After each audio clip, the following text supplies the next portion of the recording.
Hello everyone, welcome to Do It Right channel. අද topic එක අපි කතා කරන්නේ colloquial English කොහොමද improve කරගන්නේ කියලා. ඉතින් මේ topic එක කතා කරන්න ගොඩක්ම හේතු උනේ මට ගොඩක් international students ලා internationally ඒ කියන්නේ immigrants ලා ගොඩක් කතා කරනකොට coaching sessions කරනකොට සමහරු කියනවා මට English පුළුවන් වුණාට කතා කරන්න අමාරුයි, කතා කරන්න confident නැහැ. ඉතින් මේක නිසා job එකක් හොයාගන්න මේක පොඩ්ඩක් බැරි එකක් වෙනවා. මොකද ඔයාට communicate කරගන්න බෑ. මෙන්න මේ වගේ ප්‍රශ්න තියෙනවා. ඉතින් ඔයත් මේ වගේ buying English කතා කරන කෙනෙක් නම් English language එක පුළුවන් වුණාට practically පාවිච්චි කරන්න බය කෙනෙක් නම් මේ වීඩියෝ එක බලන්න. ඉතින් මේගොල්ලන්ට මම නිතරම දෙන advice එකක් තමයි communication skills කියන්නේ key skill එකක් ඕනම job එකකට ඔයාට ඕන වෙන. ඉතින් communication කරගන්න බැරි නම් ඔයාට හරිම අමාරුයි job එකක් secure කරගන්න, especially overseas job එකක්. ඉතින් මොකද්ද ඔයා මේකට කරන්න පුළුවන්? ඉතින් මේකට අනිවාර්යයෙන්ම කරන්න ඕන ඔයා කතා කරන ප්‍රමාණය වැඩි කරන එක. ඉතින් ඔයාට සමහර වෙලාවට ප්‍රැක්ටිස් කරන්න කවුරුත් නැති වෙන්න පුළුවන්. ඉතින් ඒක නිසා ඔයාට පුළුවන් ඔයාගේ ෆෝන් එකෙන් ඔයා කතා කරන ඒවා රෙකෝඩ් කරන්න. රෙකෝඩ් කරලා ඔයාට ආපහු ඒක ප්ලේබැක් කරන්න. ඉතින් මේ විදිහට ඔයා කරාම ඔයාගේ කට ඔයාට හුරු වෙනවා ප්‍රොනවුන්ස් කරන්න.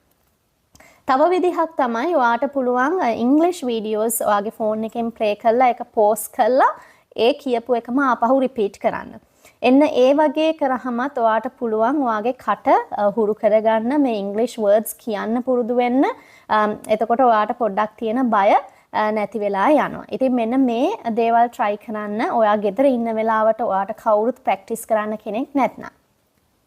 ඉතින් ඔයා already overseas රටක ඉන්න කෙනෙක් නම් New Zealand හරි Australia හරි already ඉන්න කෙනෙක් නම් ගොඩක් ඉන්න අයටත් මේ ප්‍රශ්නේ තියෙනවා. ඉතින් ඒගොල්ලන්ට කරන්න පුළුවන් තවත් හොඳ දෙයක් තමයි ඔයා active listening කියන එක. ඉතින් ඒ කියන්නේ ඔයා එළියට ගියාම ඔයා train එකේ ඔයා university යනකොට ඔයාට ඇහෙනවා අනිත් අය කතා කරනවා. ඉතින් මේකෙදි කියන්නේ අනිත් අයගේ කතා වලට පොඩ්ඩක් ඇහුම්කම් දෙන්න. එතකොට මොකද native English speakers ලා කතා කරනවා ඔයාට අහගෙන ඉන්නකොට ඔයාට පුළුවන් ඒගොල්ලෝ පාවිච්චි කරන sentence structures මොනවද? ඒගොල්ලෝ කොහොමද ඒ tone එක manage කරන්නේ? කොහොමද කතා කරන්නේ කියන එක ඉගෙන ගන්න. ඒ වගේම තමයි ඔයා මේවා අහනකොට ඔයාට අනිවාර්යයෙන්ම අලුත් words ඉගෙන ගන්න පුළුවන්. ඒගොල්ලෝ ඒ words sentences වලට දාන හැටි ඉගෙන ගන්න පුළුවන්. ඒ වගේම ඔයාගේ කනට මේක හුරු වෙනවා. ඉතින් ඒකත් එක විදිහක් ඔයාට මේ English practice වෙන්න පුළුවන්. අනිත් එක තමයි අනිවාර්යයෙන්ම English movies, එතකොට podcast, එතකොට news මේ වගේ දේවල් වලට listen කරන්න. ඉතින් ගොඩක්ම language එකක් ඉගෙන ගන්න පුළුවන්. එහෙම නැත්නම් language එකකට familiar වෙන්න පුළුවන් හොඳම විදිහ තමයි ඒකත් එක්ක නිතරම ඉන්න ඕනේ.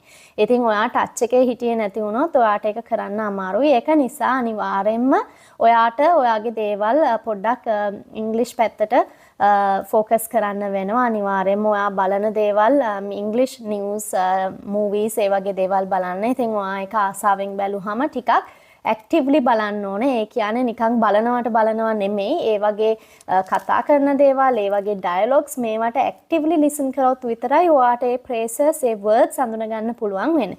ඉතින් මෙන්න මේ දේවල් කරන්න අනිවාර්යයෙන්ම ඔයාට English කතා කරන්න අමාරු කෙනෙක් නම්.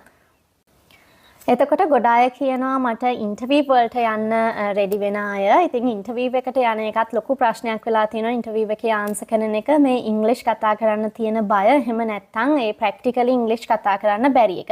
ඉතින් මෙහෙම අයටත් මගේ තියෙන ඇඩ්වයිස් එක තමයි අනිවාර්යයෙන්ම ඔයා ඒ කම්පිටන්සි එක හදා ගන්නකම් ඔයාට පුළුවන් මේ sample questions වලට ඔයා ප්‍රැක්ටිස් වෙනකොට අනිවාර්යයෙන්ම මම ඉස්සෙල්ලා කිව්වා වගේ ඔයාගේ ආන්සර් එක රෙකෝඩ් කරන්න. ඉතින් ඔයාට එතකොට ආන්සර් එක ගැන හිතන්නත් ඕනේ, ඔයාගේ ලැන්ග්වේජ් එක ගැන හිතන්නත් ඕනේ. ඒක නිසා ඔයාට අනිවාර්යයෙන්ම ගොඩක් ප්‍රැක්ටිස් වෙන්න ඕනේ. ඉතින් ඔයා මේ ආන්සර් එක රෙකෝඩ් කරලා ඒක ආපහු ඔයා අහනකොට ඔයාට පුළුවන් ඒකේ තියෙන මිස්ටේක්ස් ඒ වගේම මොන තැන්වලද ඔයාට හැදෙන්න ඕනේ කියලා ගන්න. ඉතින් මෙන්න මේ විදිහට කරලා බලන්න.